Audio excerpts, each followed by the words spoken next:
اعوذ باللہ من الشیطان اللعین الرجیم بسم اللہ الرحمن الرحیم الحمد للہ رب العالمین والعاقبۃ للمتقین والجنۃ للمؤمنین والنار للملحدین والصلاة والسلام علی سید الانبیاء والمرسلین سیدنا و نبینا و شفیعنا ابی القاسم محمد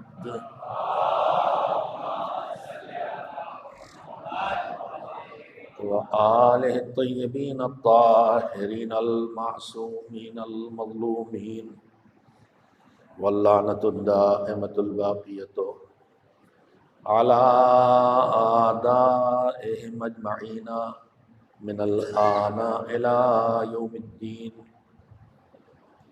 اما بعد فقال رسول الله صلى الله عليه وآله وسلم ان الحسین مصباح الہدی وسفینۃ النجاح وقال في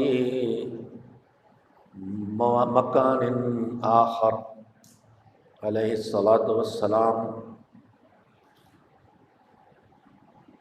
ان لقتل الحسین حرارۃ فی قلوب المؤمنین لا تبرد ابدا صلوات بھیجیے محمد وعلی محمد علیہ السلام۔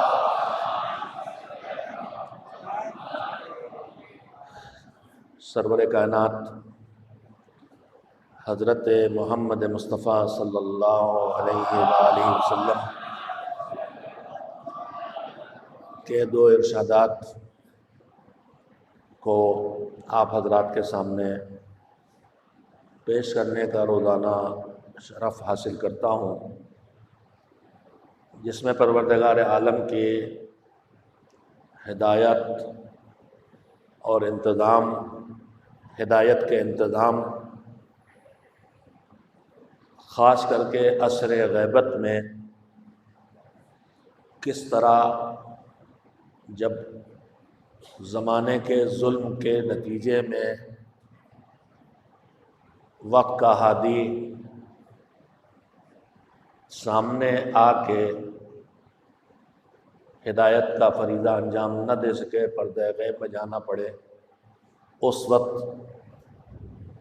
کیسے یہ دین لوگوں تک پہنچتا رہے اور کیسے لوگ دین تک آتے رہیں، یعنی جو ذمہ داری اللہ نے امامت کے حوالے کی ہے، دین کا پہنچانا، دین کا پھیلانا، لوگوں کو دین بتانا، لوگوں کو دین سکھانا، اور جب دین پہ خطرہ آئے، دین کو مٹایا جانے لگے تو دین کو بچانا۔ میں نے ان گزشتہ شبوں میں جو چند شبوں میں آپ کی خدمت میں عرائض رکھے ہیں، ان کی بنیادی فکر یہی تھی کہ ہم عزاداری سید الشہداء کی عظمت کا جتنا احساس کریں گے اتنا ہی ہم اس کا اہتمام کریں گے، اور اتنا ہی عزاداری جو دنیا سے آخرت تک نہ جانے کتنے ثمرات اور نتائج اللہ نے اس کو دیے ہیں، ان سب سے فیضیاب ہوتے ہوئے دین کی بقا کا ذریعہ جو مالک نے قرار دیا، اس مقصد تک ہم عزاداری کو پہنچا سکیں کہ دین کو بچاتی بھی رہے اور دین کو پھیلاتی بھی رہے۔ دو حدیثیں ہیں جن کی تلاوت کرتا ہوں، لہذا پہلے ان کا ترجمہ کر دوں۔ حضور نے فرمایا کہ حسین ہدایت کے چراغ ہیں اور نجات کی کشتی ہیں۔ دوسرا جملہ فرمایا کہ حسین کی شہادت سے خبر مستقبل اور فیوچر کی ہے، لیکن جب مستقبل اور فیوچر کی بات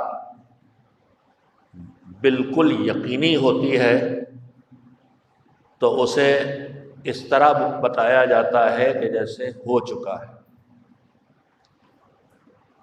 ان لقتل الحسین حرارۃ فی قلوب المؤمنین، مومنین کے دلوں میں حسین کے قتل سے وہ آگ لگی ہے، وہ گرمی آئی ہے، وہ تپش پیدا ہوئی ہے جو قیامت تک ختم نہ ہوگی۔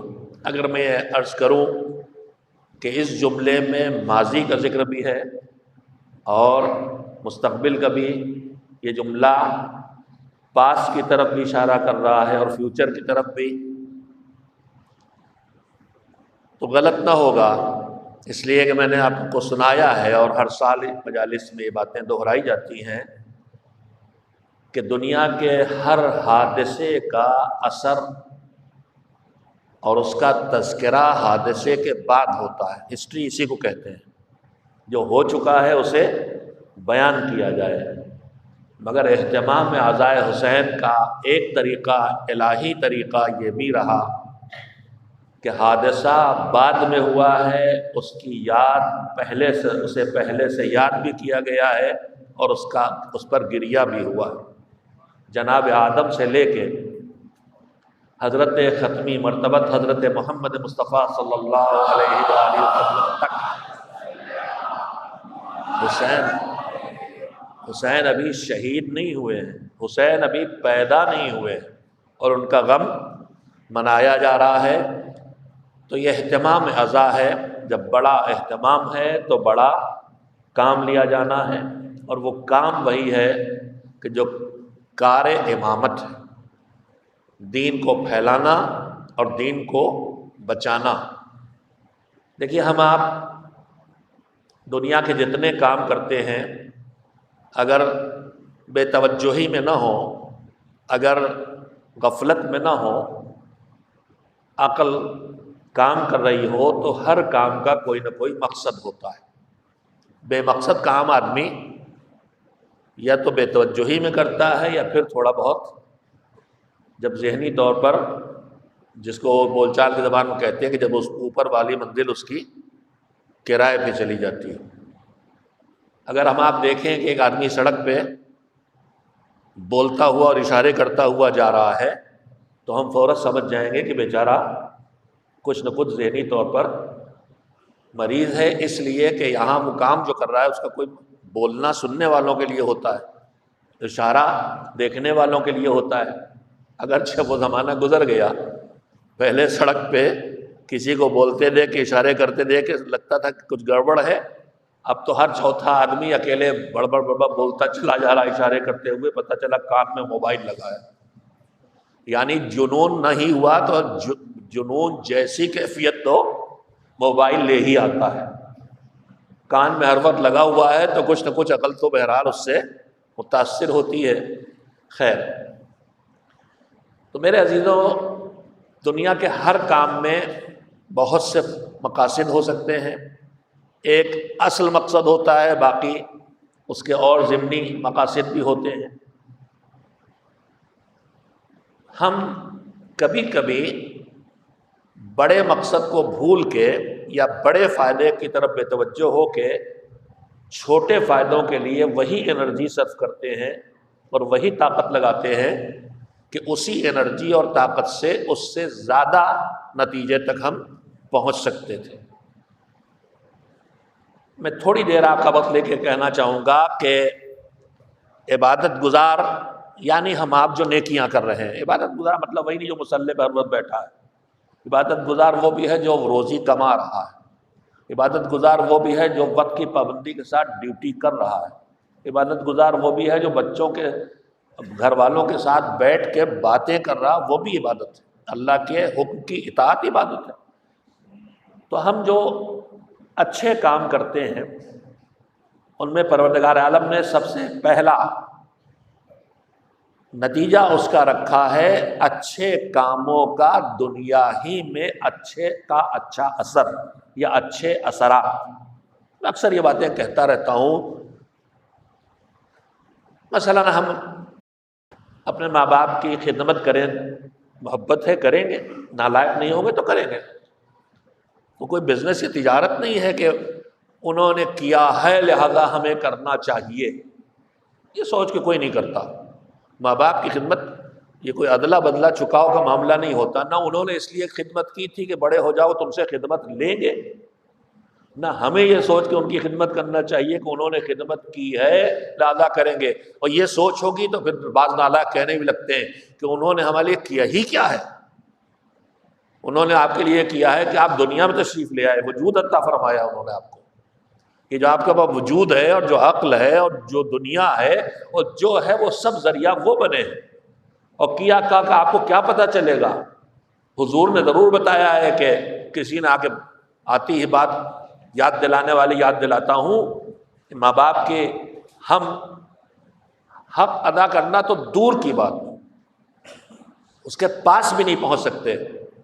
کسی نے آگے کہا کہ حضور ہماری ماں بہت بوڑھی ہو گئی اور بالکل مجبور، جیسے بچہ ہوتا ہے اسی طرح ہو گئی، اور ہم اپنی اماں کو بالکل اسی طرح خدمت کرتے جیسے بچہ پالا جاتا ہے، اپنے ہاتھوں سے نہلاتے دھلاتے، اپنے ہاتھوں سے کپڑے پہناتے، اپنے ہاتھوں سے ناشتہ کھانا کراتے ہیں، سب اپنے ہاتھوں سے کرتے ہیں، تو مولا ان کی خدمت کا حق ادا ہو جائے گا؟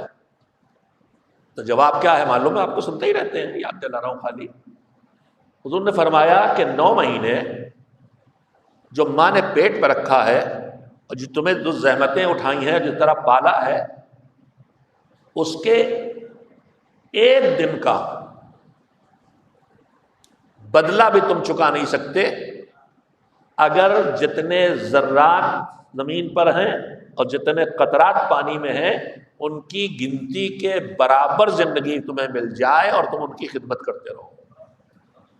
دوسری روایت اسی سے ملتی جلتی ہے کہ جب اس نے اصرار کیا بالکل بوڑھی ہے اور میں ان کی بہت خدمت کرتا ہوں اور کوئی کمی نہیں ہے، اور نہیں مان رہا تھا کہ حضور اب بھی حق ادا نہیں ہوگا، تو فرمایا معصوم نے کہ سنو، تم جو خدمت کرتے ہو اور جو وہ خدمت جب وہ تمہیں پال رہی تھی، تو دونوں کا فرق سمجھو، بڑا قیمتی جملہ ہے۔ فرمایا کہ تم ان کی خدمت کر رہے ہو تو تمہارے دماغ میں کہیں نہ کہیں یہ بات ہے کہ اتنی بوڑھی ہو گئی ہیں، اتنے ضعیف ہو گئی ہیں، بس کئے دن رہیں گی، کب چلی جائیں، کب سایہ سر سے اٹھ جائے، انتظار نہیں کر رہے ہو، لیکن تم دعا نہیں کر رہے ہو، تمنا نہیں کر رہے ہو، لیکن بہرحال جو خدمت کر رہی ہے سوچ کے کہ کب ان کا انتقال ہو جائے گا۔ تو معصوم کے جملے یہ ہیں کہ تم اپنی ماں کی جو خدمت کر رہے ہو تو ان کی موت کے انتظار میں کر رہے ہو، اور تمہاری ماں جب پال رہی تھی تو تمہاری زندگی کی دعاؤں اور تمناؤں کے ساتھ تمہیں پال رہی تھی۔ تو بات آئی میں نے کہہ دی، کبھی کبھی ہم اللہ نے بہت اثرات اس دنیا میں رکھے، نیکیوں کے بھی اور گناہوں اور برائیوں کے بھی۔ میرا اس وقت موضوع نہیں ہے، نیکیوں کے اثرات اللہ نے جو رکھے ہیں، مثلا اس میں ماں باپ کے ساتھ اچھا سلوک ہے، پڑوسی کے ساتھ اچھا سلوک ہے، رشتہ دار، زیادہ اہم یہی ہے، رشتہ داروں کے ساتھ رشتے جوڑے رکھنا ہے، چاہے وہ کتنا ہی توڑ ڈالیں، ہمیں نہیں توڑنا۔ ایک جملے میں حدیث سنا دوں، حضور کی خدمت میں آ کے کہا تھا کہ ہمارا ایک بھائی ہے، چچا زاد کزن ہے، ہم جوڑے رکھنا چاہتے ہیں، وہ توڑے دے رہے ہیں، اب ہم نے بھی طے کر لیا۔ تو حضور نے پوچھا کیا طے کر لیا تم نے؟ تو کہا ہم نے بھی طے کر لیا، جیسے انہوں نے ہم کو چھوڑ دیا ہم انہیں چھوڑ دیں گے۔ اگر میری آواز میری بیٹیاں اور بہنیں سن رہی، اس میں ذرا وہ تیز چلتی ہیں اور ہم ان کے چڑھائے میں آ کے ان سے تیز چلتے ہیں، یہ بھی پکا ہے۔ میں 40 سال کا تجربہ کار شادی شدہ انسان ہوں، ہر مرحلے سے عمر کے گزرا ہوں، لہذا اپنی جوان نسل کو متوجہ کرتا رہتا ہوں۔ خطیب اعظم کا ایک جملہ یاد آ گیا، ہر نگیٹو بات کو پازیٹیو لہجے میں کہا جا سکتا ہے۔ عمرو ابن عبد ود سے جب مولا علی نے کہا کہ واپس چلا جا، تو اس نے کیا کہا کہ نہیں جاؤں گا۔ کیوں؟ جاؤں گا تو عورتیں مذاق اڑائیں گی۔ تو تنزیہ یہ کہا جاتا ہے کہ صاحب عورت کے تانے، دیکھیے عمرو ابن عبد بھی ڈر رہا اس سے، لیکن خطیب اعظم اسی کو پازیٹیو لہجے میں کہتے تھے میری بیٹیاں بہنیں سنیں کہ بیٹیوں بہنوں سنو، تمہیں اللہ نے زبان میں اتنی طاقت دی ہے کہ تم اگر چاہو تو کسی کو مرنے کے لیے بھی تیار کر سکتے ہو، تو اس طاقت کو بگاڑنے پہ نہ لگاؤ، اس طاقت کو بنانے پہ لگاؤ۔ اچھا آپ پہ ہمت اتنی بھی نہیں کہ سبحان اللہ کہتے ہیں گھر میں جا کے کیا ہونے والا، صلوات تو بھیجی دیجیے، دیکھا جائے گا۔ ہم ایک دوسرے کے ضرورت مند ہیں، وہ اللہ کی ہم سے کمزور مخلوق ہے، ہمارا باڈی، ہمارا جسم ہماری اس سے طاقتور ہے۔ اللہ نے، مولا نے کہا ریحانہ وہ خوشبو ہے، قہرمانہ پہلوان نہیں ہے، لیکن اللہ نے دونوں کو ایک ساتھ جینے کے لیے کچھ ایک دوسرے کی ضرورت مند بنایا ہے۔ نہ مرد عورت سے الگ ہو کے زندگی پوری صحیح بسر کر سکتا، نہ عورت مرد سے۔ کبھی کبھی آج ہماری بیٹیاں بہویں ذرا سے ملازمت کر لیے انہوں سمجھتی ہیں کہ بس شوہر یعنی اے ٹی ایم، اب اگر ہم خود کمانے لگے، بینک ہم خود بن گئے، تو ہمارے شوہر صاحب کا کام کیا رہ گیا؟ نہیں، شوہر صاحب اے ٹی ایم نہیں ہے، شوہر شوہر ہے، بیوی بیوی ہے۔ دونوں زندگی کے ایک دوسرے کی لازمی ضرورت ہیں۔ ایک دوسرے سے الگ ہوگا، دوسرا اکیلے رہنے کے لیے بنایا ہی نہیں گیا۔ جناب آدم کے پاس کون چیز تھی جو کم رہی ہو جنت میں؟ مگر آخر انہوں نے کہا پروردگار جی گھبراتا ہے، تو اکیلے رہنے کے لیے بنایا ہی نہیں گیا آدمی، ساتھ رہنا ہے۔ زندگی اکیلی بسر نہیں ہو سکتی، نہ مرد کی عورت کی۔ آج بہت جلدی ہماری بیٹیاں، اگرچہ میرا موضوع تعلق نہیں، لیکن کربلا ہر پیغام دیتا ہے۔ کربلا میں آج انشاءاللہ جناب وہاب کا ذکر کروں گا، وہاں بھی ایک زوجہ ہے، وہاں بھی ایک ماں ہے، دیکھیے وہ کیا دکھا رہی ہے اور کس راستے پہ ڈال رہی ہے۔ آج بہت جلدی ہماری بیٹیاں طلاق لینے لگی، زندگی اجاڑنے لگی ہیں۔ ان کو لگتا ہے ہم کما رہے ہیں، ہم اکیلے زندگی بسر کر لیں گے۔ حد سے زیادہ دباؤ ڈالنا۔ آپ کہیں گی بیٹیاں کہ آپ مرد ہیں، آپ اس لیے مردوں کی حمایت بات کر رہے ہیں۔ میں پورا معاشرہ دیکھتا ہوں، ماضی گزرا ہے جس میں مردوں نے بہت دباؤ ڈال کر کچل کے رکھا ہے، لیکن اب دباؤ کا نتیجہ یہ ہوا ہے بغاوت کی کیفیت پیدا ہو گئی۔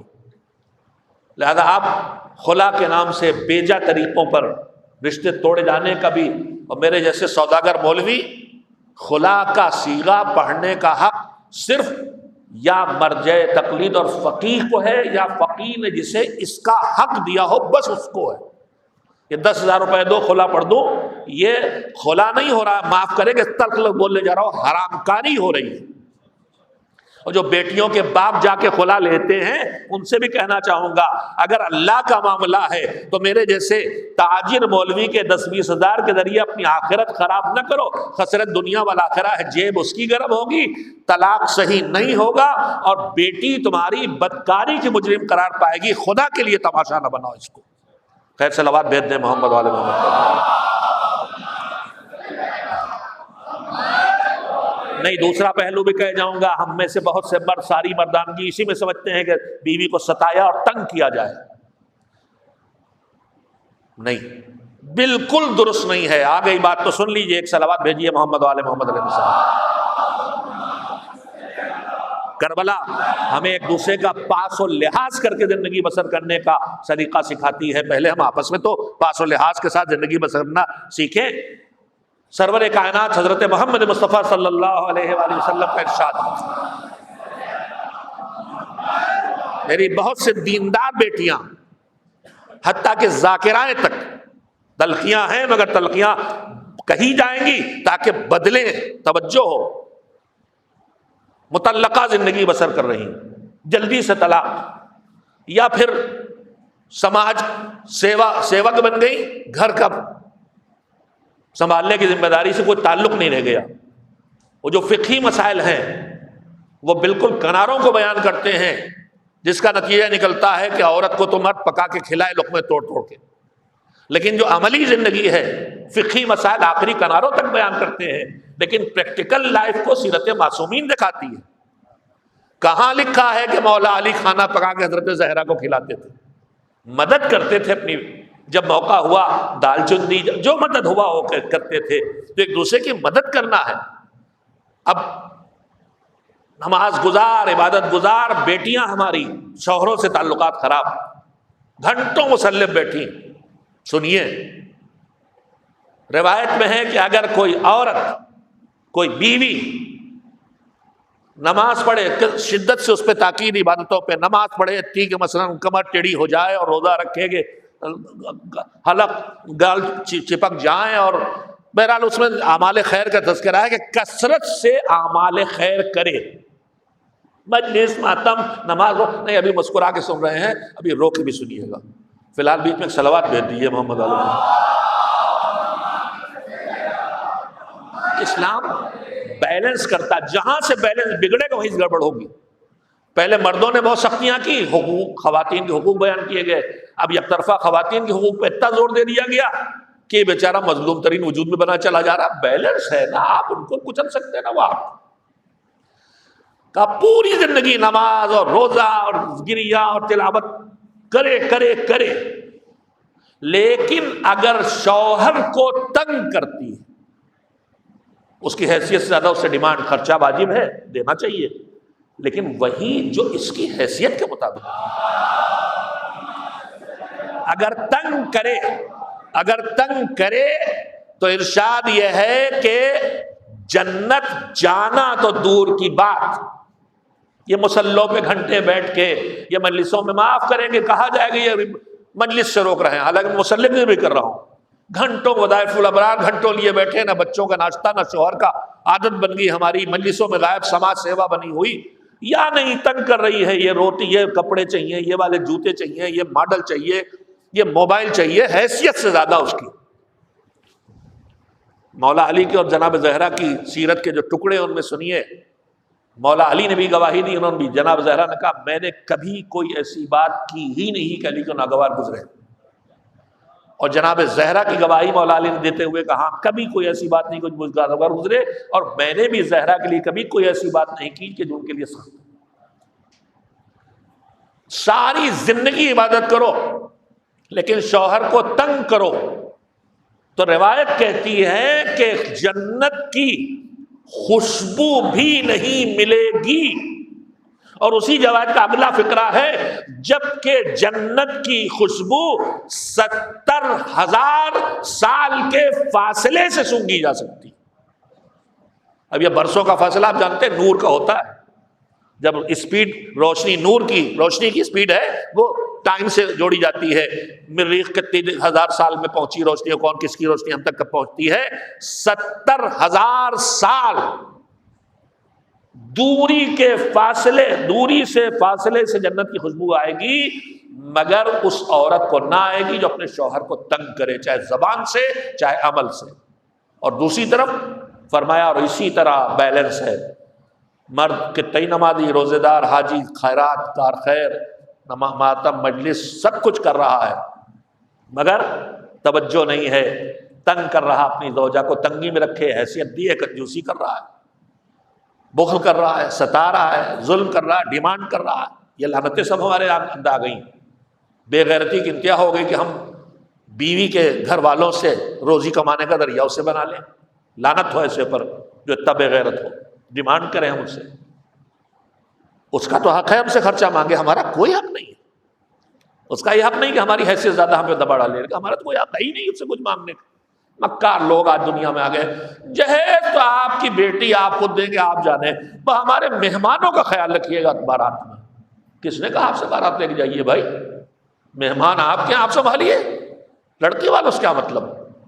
خیر، تو فرمایا حضور نے کہ اور وہ مرد جو ساری زندگی چاہے عبادتوں میں گزارے لیکن اگر وہ اپنی بیوی کو تنگ کرے گا تو وہ بھی جنت کی خوشبو نہیں پائے گا، جس کی خوشبو 70,000 سال کے فاصلے سے محسوس ہوتی ہے۔ ایک صلوات بھیج دے محمد و آل محمد علیہ وسلم۔ میں نے بات یہاں سے شروع کی تھی کہ کبھی ہر کام کا ایک مقصد ہوتا ہے، کچھ نہ کچھ آدمی پاتا ہے، کچھ کھوتا ہے تو کچھ پانے کے لیے، مگر ہم کبھی کبھی چھوٹی چیز کے پانے کے چکر میں بڑی طاقت اور بڑی انرجی لگا دیتے ہیں۔ میں آج چاہوں گا کہ میں آپ کے سامنے عرض کر سکوں کہ اللہ کی بارگاہ سے جو نیکیاں کرنے کا ہمیں حکم دیا گیا اس سے اللہ کو کچھ نہیں ملنا ہے تو بالکل معلوم ہے۔ میرے اللہ اکبر کہنے سے وہ بڑا نہیں ہو جاتا، وہ میرے سجدوں سے اس کی عظمت میں اضافہ نہیں ہوتا، میرے سر رکھنے سے وہ اونچا نہیں ہوتا، جتنا میں سر جھکاتا چلا جاؤں گا وہ مجھے اٹھاتا چلا جائے گا۔ تو مجھے ملتا مجھے ہی ہے، جو بھی کرتا ہوں اس کے کہنے سے اسے کچھ نہیں ملتا، میری خیرات سے اس کے خزانے میں کچھ نہیں جاتا، میرے روزے رکھنے سے اس کی یہاں کوئی بچت نہیں ہوتی، سب میرے کام کا ہے۔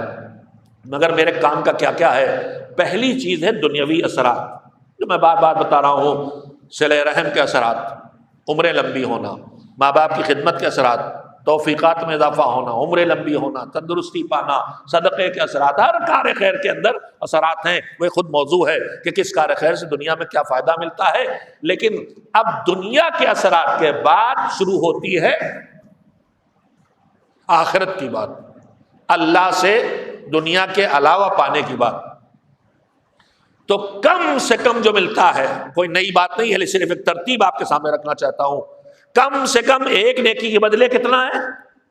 اتنا تو بتا دیں گے آپ، ایک نیکی کے بدلے کم سے کم کتنے ثواب؟ ارے میں ادارے تنظیم المکاتب سے ہوں، مجھے 35 سال ہو گئے پڑھاتے ہوئے، میرے کو استاد تھے، پڑھاتے پڑھاتے ایک دم سے رک جاتے تھے، اور مدرسہ نازمیہ میں مولانا ہاشم صاحب رو اللہ ان کے درجات عالی کرے، وہ ایک دم سے رک کے پوچھتے تھے واپس کرو، یعنی جو سنا ہے وہ بتاؤ، جیسے وہ دیکھتے تھے کہ یہ بھی کچھ ادھر دماغ گیا، ارے بھیا اتنا تو آپ سب جانتے، توجہ نہیں، اس کا مطلب آپ کی ایک نیکی کے بدلے میں کم سے کم کتنے گنا ثواب؟ 10 گنا، کوئی ایک تو بول دے، کم سے کم ایک نیکی کے بدلے میں 10 گنا، اور ذرا کوالٹی بڑھی تو 70 گنا، 70,000 گنا، 70 لاکھ گنا، اور یہاں تک کہ انلمیٹڈ کی مثال روز آپ سنتے ہیں، ایک نمازی ماموم امام کے پیچھے ایک نمازی تو نماز ایک رکعت 70 نماز، اور 2 مثلا 70,000، اور اسی طرح بڑھتا جاتا ہے۔ جب 10 نمازی ہو گئے ماموم سمیت، تو اب روایت کہتی ہے کہ اگر ساری لکڑیاں قلم، سارے چھلکے پتے کاغذ، اور سارا پانی روشنائی، اور سب جن و انس مل کے لکھیں، تب بھی ان 10 نمازیوں کی جماعت کے ثواب کو نہ لکھ سکیں گے۔ تو انلمیٹڈ پہ چلا گیا، گنتی سے شروع ہوا، انگنت ثواب تک پہنچ گیا۔ کیا بھائی یہیں رک جائے گی بات؟ نہیں، سنیں، کم سے کم ہدف تو اونچا رہے، ہم کیا کیا پا سکتے ہیں ہمیں پتا تو ہو۔ ہم کبھی کبھی بہت چھوٹی چیزوں پہ ہی مطمئن ہو کے بیٹھ رہتے ہیں، اسی کو ہدف ہی بنا لیتے ہیں۔ کم سے کم 10 گنا، اور اس کے بعد ثواب زیادہ بڑھتے بڑھتے بڑھتے بڑھتے 7,70,000، اور یہاں تک کہ اب گنتی بندے کے علاوہ، مالک کے علاوہ گنتی کسی کے بس کی بات نہیں ہے۔ تھوڑا سا آپ پہ سکوت سا بھی ہے، اور ہر فضیلت کا جہاں پر کچھ یاد آ جائے کہ آدمی اسے کر ڈالے تو ہم بھی آپ کے ثواب میں حصے دار ہو جائیں۔ انہی نیکیوں میں جن کا ثواب انگنت ہے، روز سنتے ہیں آپ، یاد دلانا ہم سب کا کام ہے۔ وہ ثواب کیا ہے؟ حضور سرور کائنات حضرت محمد مصطفیٰ صلی اللہ علیہ وآلہ وسلم معراج پہ گئے، حقیقت میں اتنا مختصر سفر، آپ ابھی مجلس فرش زیادہ بیٹھے ہیں، جہاں آپ بیٹھے ہیں وہاں آپ کے جسم کی ہلکی سی گرمی فرش میں آئے گی، لیکن آپ کے اٹھتے ہی ماتم کے لیے کھڑے ہوں کتنے سیکنڈ باقی رہے گی؟ کچھ سیکنڈ۔ روایات کے مطابق کہ حضور کی معراج ہوئی، بستر سے اٹھ کے گئے، بستر پہ واپس آئے تو بستر کی گرمی بھی ختم نہیں ہوئی تھی۔ تو یہ سفر کس کا ہے؟ یہ سفر اس نور کا ہے کہ جس نور سے خالص نور ہے ہی نہیں کوئی، ہم اس کا تصور نہیں کر سکتے۔ مگر اسی معراج کی جب داستان حضور بتاتے ہیں تو واقعات بیان کرنے کے لیے جلدیں لکھ گئی ہیں، گھنٹوں بلکہ اشرے درکار ہے خالی روایات معراج اور واقعات معراج بیان کرنے کے لیے۔ بہرحال انہیں میں ایک واقعہ مناسبت سے یاد دلاتا ہوں آپ کو، اور یاد دلاتا ہوں میں اس لیے کہتا ہوں کہ اگر کچھ میں کہوں نیا لایا ہوں تو آپ فوراً چونک جائیے گا، معاملہ گڑبڑ ہے۔ کوئی صاحب یہ کہیں بالکل نیا تو ہوشیار ہو جائیے گا، ہم 1400 سال پرانا چاہتے ہیں، نیا کچھ نہ ہونا چاہیے۔ ہم بالکل ہی سو رہے ہیں، دین 1400 سال پرانا ہے، وہی پرانا لاؤ، نیا لائے ہو تو کہیں نہ کہیں تم نے گڑبڑ کی ہے۔ اب تو مصیبت آ گئی، مصائب میں بھی کہنے لگے لوگ بالکل نئے مصائب، یعنی آپ ڈیزائنر ہیں مصائب کے، خیالی دنیا کے شمر ہیں آپ، کیا شیور جو کر گیا، خولی کر گیا، ہرملا کر گیا، آپ یہ نئے کہاں سے لا رہے ہیں؟ نئے کے چکر میں نہ جائیے، دین 14 صدیوں پرانا ہے۔ خیر، تو حضور معراج پہ گئے، جناب جبریل ساتھ ہیں کمنٹری بتانے کے لیے۔ پھر وہی کہوں گا کہ یہ سب اس لیے ہوتا ہے کہ اگر حضور کو تو سب پتہ ہے کیا ہو رہا، مگر اگر جبریل ساتھ میں بتائیں تو ہمیں کیسے پتہ چلے گا؟ دیکھ رہے ہیں یہ کیا وہ کیا سب کچھ چل رہا، اسی میں دیکھا۔ اب اور اس وقت آج سے 14 صدیوں پہلے کی یہ کلمات ہیں جنہیں آج کے مطابق سمجھنا ہے۔ ایک فرشتہ ہے، اللہ کی مخلوق، اس کے 1000 ہاتھ ہیں۔ اب آپ ملٹیپلائی کرتے رہیے، 1000 ہاتھوں میں 1000 پنجے ہیں۔ کیلکولیٹر لے کے بیٹھنا پڑے گا، میں نے بھی کبھی جوڑا نہیں، اپنی جوڑ لوں گا انشاءاللہ، یاد رہ گیا تو 1000 ملٹیپلائی بائی 1000 ملین بلین جو بنتے ہوں، 1000 ہاتھ، 1000 ہاتھوں میں 1000 پنجے، ہاتھ پنجے میں 1000 انگلیاں، اب پھر ملٹیپلائی کر لیا، جانے کہاں ملین ٹریلین بلین کہاں پہنچے مجھے نہیں پتا۔ وہ کیا کر رہا ہے؟ اس پہ بیٹھا جوڑ گھٹاؤ کر رہا ہے۔ اب میں اسے سمیٹ کے کہوں کہ کل اگر حضور کہہ دیتے اس کے ہاتھ میں ایک سپر کمپیوٹر تھا، ایک کیلکولیٹر تھا، کون سمجھتا؟ لیکن آج ہمارے لیے آسان ہے، یعنی اللہ کی طرف سے ایک مخلوق ہے جس کا کام حساب رکھنا ہے، بڑے سے بڑا حساب، باریک حساب کا۔ یہ کیا جوڑ گھٹاؤ کرنے کا ہے؟ بارش کے فرشتے آئے، کیا کر رہے ہو؟ بارش کا حساب میرے ذمے کا۔ کیسا حساب ہے؟ سنیے، کا حساب ایسا ہے میرے پاس کہ جب سے اللہ نے دنیا بنائی ہے اور اس پر بارش ہو رہی ہے، اس میں سے کل کتنے قطرے برسے ہیں وہ بتاؤں گا، اس میں سے کتنے سمندر پہ گرے ہیں بتاؤں گا، کتنے دریاؤں ندیوں پہ گرے بتاؤں گا، کتنے پہاڑوں پہ، کتنے ریگستانوں میں، کتنے کھیتوں میں، کتنے باغوں میں، سب بتا دوں گا۔ اس کا باریک باریک حساب ہے۔ مگر میرے رسول، جب آپ کے چاہنے والے ایک ساتھ جمع ہو کے آپ کو یاد کر کے آپ پہ صلوات بھیجتے ہیں تو اس سے جو ثواب ملتا ہے اس کا کیلکولیشن میں بھی نہیں کر پاتا۔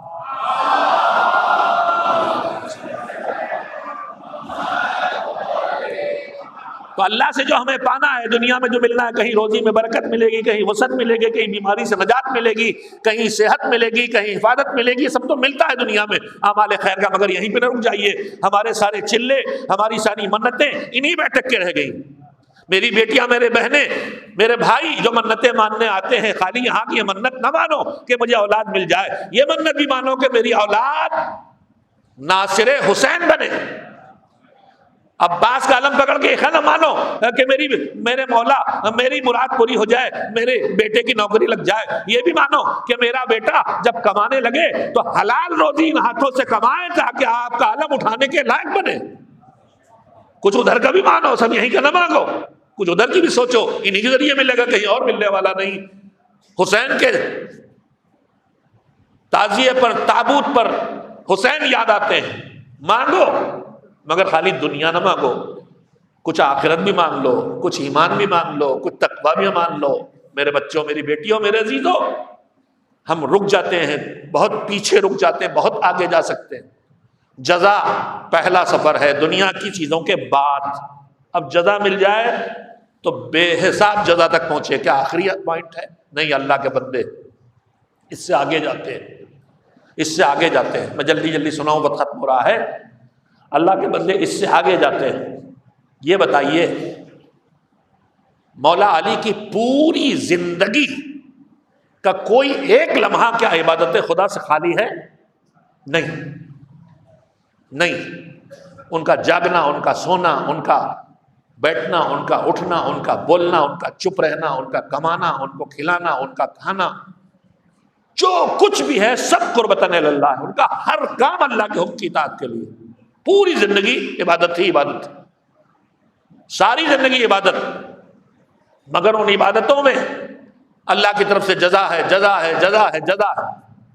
مگر ایک عبادت ایسی ہے کہ جہاں توجہ رکھے میری طرف، شب ہجرت، ساری رات جاگنے والا، جس کی عادت جاگنے کی ہے اور عبادت کی ہے، وہ بستر پہ لیٹ کے سو جائے، اور سو بھی کہاں جائے جب کسی لمحے بھی 40 تلواریں ایک ساتھ جسم کو ٹکڑے ٹکڑے کر سکتی، مگر حکم خدا کی اطاعت میں اطمینان نفس کے ساتھ سوئے تو رضائے پروردگار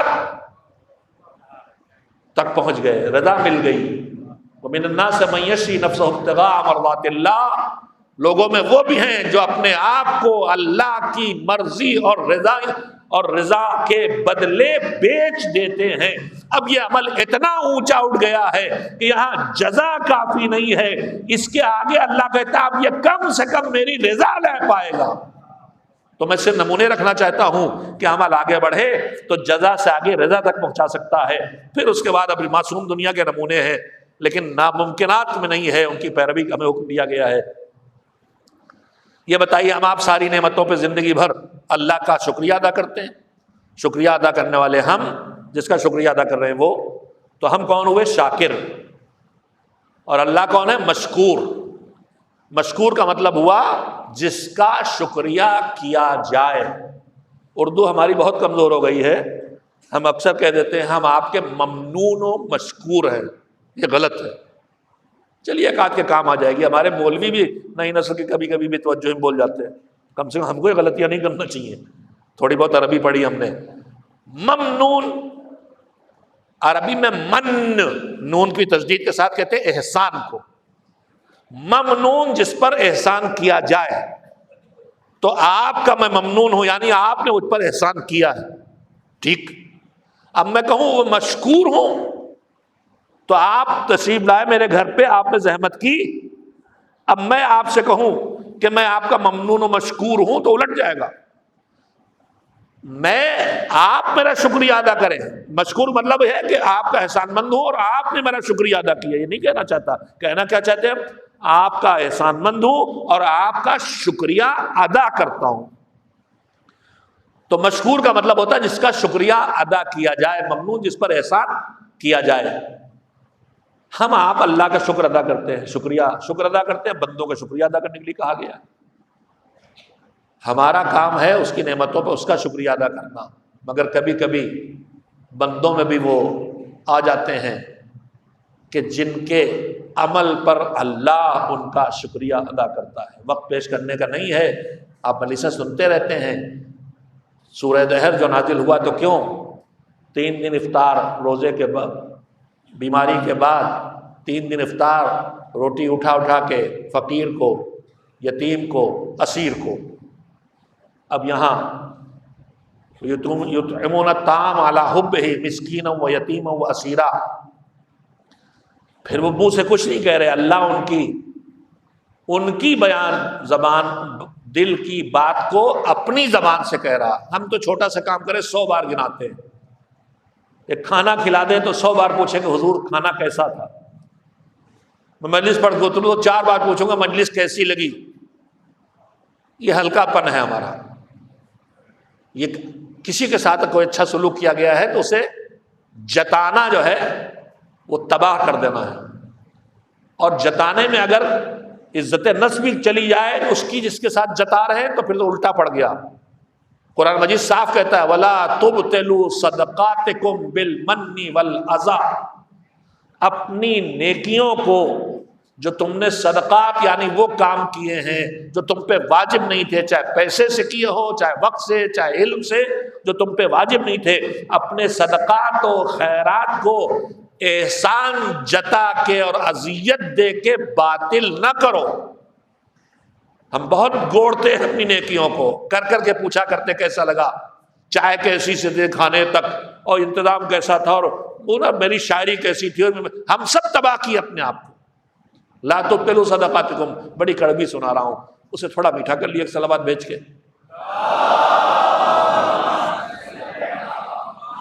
سمیٹ لو واقعہ میں۔ تو ہم شکر ادا کرتے ہیں۔ اہل بیت علیہ السلام نے اس خلوص سے نیت کے ساتھ، جہاں دور دور تک دکھاوے کا کوئی تصور ہی نہیں ہے، جو اللہ کی راہ میں ان بھوکوں کو کھلایا، تو ان کی قلبی کیفیت کو اللہ بیان کر رہا ہے۔ انہوں نے نہیں کہا کہ ہم تم کو دے رہے ہیں بس یہ اللہ کریے، انہوں نے کچھ نہیں کہا، دے دیا بس جاؤ۔ اللہ ان کی قلبی کیفیت بیان کر رہا۔ کمال عمل تو یہی توجہ دے، کمال عمل تو یہی ہے کہ مجھے اپنی نیکیوں کا بخان نہ کرنا پڑے، پروردگار اس کو پھیلا دے۔ اور ہے کمیل میں دعا کمیل میں ہے کم من ثنائن جمیل لست اہلا لہو نشرتا، کتنی اچھی اچھی تعریفیں جس کے میں لائق نہیں تھا تو نے میرے نام سے ان کو مشہور کر دیا۔ وہ عیبوں کا چھونا پانے والا، نیکیوں کا پھیلانے والا ہے، ہم اپنے کندھوں پر کیوں لے لیں کہ ہمیں ہی اپنی تعریف پھیلوانا اور واہ واہ کرنا اس کے حوالے کیوں نہ کر دیں اگر یہی چاہیے تو۔ ان کے دل کے حال کا لا نرید منکم جزاء ولا شکورا، ان کی کیفیت بیان کی کہ نہ ہم تم سے جزا چاہتے ہیں نہ شکریہ چاہتے ہیں۔ اب اللہ نے اس پوری داستان کو بیان کر کے اس کے بعد فرمایا وَقَانَا، جنت دیں گے اور نعمتیں دیں گے تم نے جو کیا ہے اہل بیت سے۔ اس کے بعد فرمایا کَانَا سَعْيُكُمْ مَشْكُورًا، اور تمہاری یہ کوشش جو تم نے کی ہے یہ اتنی اونچی ہو گئی کوالٹی اس عمل کی کہ اب جزا کافی نہیں، اب رضا کافی نہیں، اب مالک تمہارا شکریہ ادا کر رہا ہے۔ اچھا ایک اگلا مرحلہ اس کے بعد اور سن لیں، توجہ تھوڑی سی آپ دے دیں، ایک صلوات بھیجیں محمد وآل محمد کو۔ تو آپ سوچیں گے کہ تو معصوم دنیا کی باتیں، لیکن معصوم دنیا کی باتیں صرف نہیں، آگے سن لیجئے۔ ابھی تک 3 مرحلے میں نے بیان کیا ہے، جزا، رضا، شکریہ۔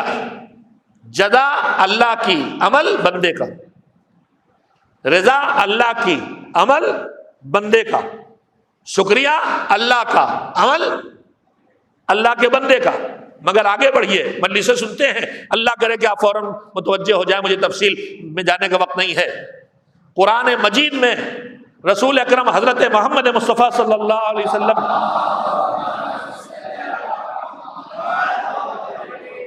جب دل دکھتا تھا دشمنوں کے طعنوں سے تو اللہ دلجوئی کرتا تھا۔ ان دلجوئیوں کے مقامات میں ایک جگہ یہ بھی ہے، کچھ دنوں تک وہی نازل نہیں ہوئی، حضور اپنی یہاں چپ رہے، یہودیوں نے دشمنوں پھیلانا شروع کر دیا، ان کا خدا ان سے ناراض ہو گیا، اب کچھ ان کے پاس نہیں آتا، قلق تھا حضور کو، تو پورا سورہ نازل ہوا۔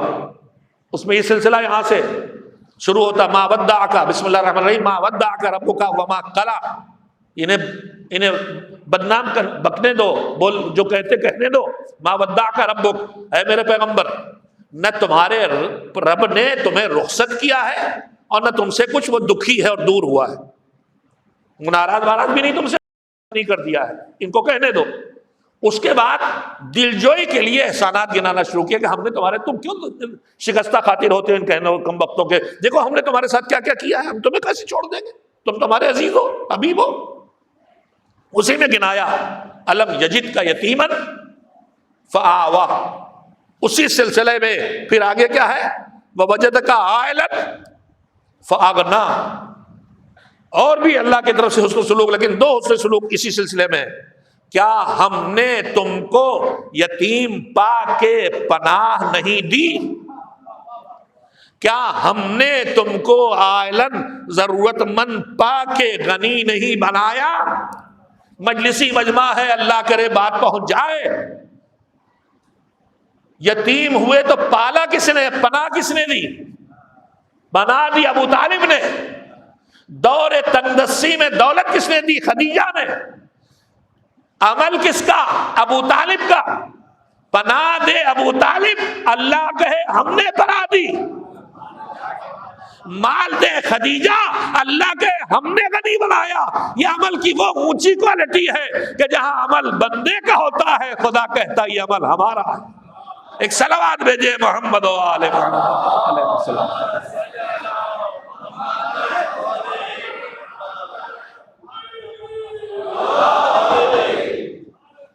عمل کی منزلیں میں آج یہیں پہ روک دینا پڑے گا مجھے۔ میں کہنا یہ چاہتا تھا عزاداری ہمیں کیا کچھ نہیں دے سکتی، ہم عزاداری سے کیا کچھ نہیں پا سکتے، دنیا سے آخرت تک، دین دنیا آخرت سب مل سکتی ہے اس سے، بشرطے کہ ہم پہلے نشانے طے کریں کہ اس سے ہم زیادہ سے زیادہ کیا پا سکتے ہیں۔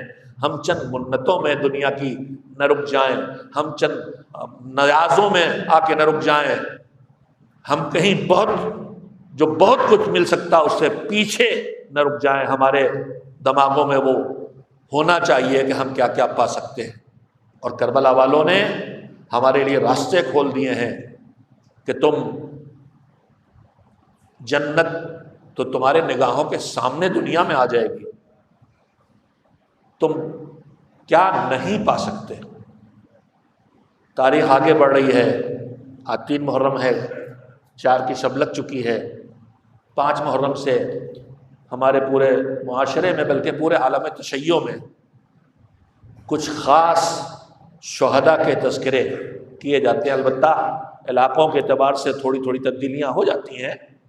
یہ ہمارے بزرگوں نے ایک طریقہ طے کیا کہ جو بہت اہم تذکرے ہیں ان کے لیے مخصوص تاریخیں رکھ دی جائے۔ میں اپنے بچوں کے لیے وضاحت کرنا چاہتا ہوں کہ ایسا نہ سوچا کوئی، کبھی کبھی بچے پوچھ لیتے ہیں کہ 7 تاریخ جناب قاسم کی مثلاً تو کیا اس دن وہ شہید ہوئے تھے؟ شہید سب عاشور کے دن ہوئے، لیکن ان کی یاد منانے کے لیے دن الگ الگ کر لیے گئے ہیں، اور وہ دن بھی ہر کلچر میں الگ الگ ہے۔ کوئی شریعت کا حکم تو ہے نہیں، ہمارے بزرگوں نے طے کر لیا۔ تو ہو سکتا ہے کہ حیدرآباد میں مثلاً 8 محرم کو جناب قاسم کا یا علی اکبر کا غم منایا جائے، لکھنؤ میں 8 محرم کو جناب عباس کی تاریخ ہے، 7 کو جناب قاسم کی ہے، 6 کو مثلاً جناب علی اصغر یا کہیں جناب علی اکبر کا تذکرہ ہوتا ہے، 5 کو جناب محمد۔ تو مخصوص تاریخیں آتی جاتی ہیں۔ یہ سب ہمارے کلچر سے جڑی چیزیں، ان میں کوئی آپس میں جھگڑا کرنے کی ضرورت، بحث کرنے کی ضرورت نہیں، ذکر کرنا ان کا، لیکن اس سے پہلے اصحاب کے تذکرے ہوتے ہیں۔ میں نے کل اور مسلسل یہ بات کہی کہ عزاداری سے اللہ کو وہی کام لینا ہے جس کے لیے اس نے امامت کا منصب ایجاد کیا تھا، لوگوں تک دین پہنچانا اور لوگوں کو دین میں بچا کے رکھنا اور لوگوں کو یہاں لے کے آنا۔ کربلا نے یہ کام کیا ہے، کربلا نے کام کیا ہے۔ صرف فقیہ کو نہیں بلایا کہ جو پہلے ہی سے اس دین میں ڈوبے ہوئے ہیں۔ اس کربلا میں وہاب بھی آئے ہیں، اس کربلا میں زہیر بھی آئے ہیں۔ زہیر ایک کردار ہے، وہاب ایک کردار ہے۔ زہیر دائرہ اسلام میں ہو کے بھی علوی نہیں ہے، اور وہاب دائرہ اسلام ہی میں داخل نہیں ہوئے ہیں۔ میں اس وقت چاہتا ہوں کہ اس جوان کا تذکرہ کروں کہ جو جوان کی قربانی کی تاریخ واقعاً عجیب و غریب ہے۔ جناب وہاب قبیلے کے اعتبار سے باعزت قبیلے کے ہیں، صرف 17 سال کی عمر ہے، مگر قبیلے میں حیثیت ہے اور بہادری کا ان کا شہرہ ہے، جنگجو ہیں اور بڑے کاروباری بھی ہیں، چھوٹی عمر میں یہ سب کمال حاصل کر لیے۔ شادی کر کے وہ نکلے تھے کوفے سے، امام حسین کا قافلے اور ان کا راستہ ایک ہو گیا، ساتھ ساتھ چلتے رہے، حسین کو دیکھتے رہے، اور اس کے بعد حسین کی مظلومیت کا احساس ہوا، ان کے خطبے سنے، اور امام نے بعض روایت کے مطابق قاصد بھیج کے ان کو بلوایا بھی، یا وہ خود سے آ گئے۔ مقاتل کی تاریخوں میں بہت زیادہ بحث کی ضرورت نہیں ہے، میں انشاءاللہ اس بات کو کل پرسوں ضرور کہوں گا کہ ہم تک مقتل اور تاریخ کے بحثوں کو الجھ جاتے ہیں۔ مظلومیت معصومین میں، اہل بیت میں، مظلومیت تشیع میں یہ ہے کہ ہمارا بہت کچھ ہم سے چھین لیا گیا اور بہت کچھ ملا دیا گیا، لہذا زیادہ تاریخی بحثوں میں بہت زیادہ الجھنے کی ضرورت نہیں ہے۔ جو ہمارے بزرگ علماء نے جس علاقے میں قبول کر لیا اور لوگوں تک پہنچا دیا، اسی کو بتاتے رہے، بجائے اس کے کہ ہم یہ سمجھیں کہ اب ہمیں پتہ چلا ہمارے بزرگوں نے روایت نہیں پڑھی تھی اور ایک نیا شوچہ چھوڑ کے نئی مصیبت کھڑی کرتے، انتشار نہ پیدا ہو۔ جناب وہاب آ گئے بہرحال اور اسلام لے آئے، ایمان لے آئے۔ جنگ کا دن جب شروع ہوا تو روایات کا سمیٹ کے صورت یہ بنتی ہے واقعہ کی کہ ماں بھی موجود ہے اور بیوی بھی موجود ہے، اور ماں کہہ رہی ہے کہ تمہیں حسین کی مدد کرنا، اور جب جنگ شروع ہوئی تو ماں نے کہا جا بیٹا اب اپنے آقا کی مدد کر اور جان دے دے۔ گئے ہیں، لڑے ہیں، جان بھی دی ہے، مگر جب جانے لگے تو جس شادی کو ابھی صرف 17 دن ہوئے تھے، اس بیوی نے کہا جا رہے ہو تو پھر ہمارا ایک کام کرو، اپنے آقا حسین کے پاس ہمیں لے چلو، مجھے ان سے کچھ وعدے لینا ہے۔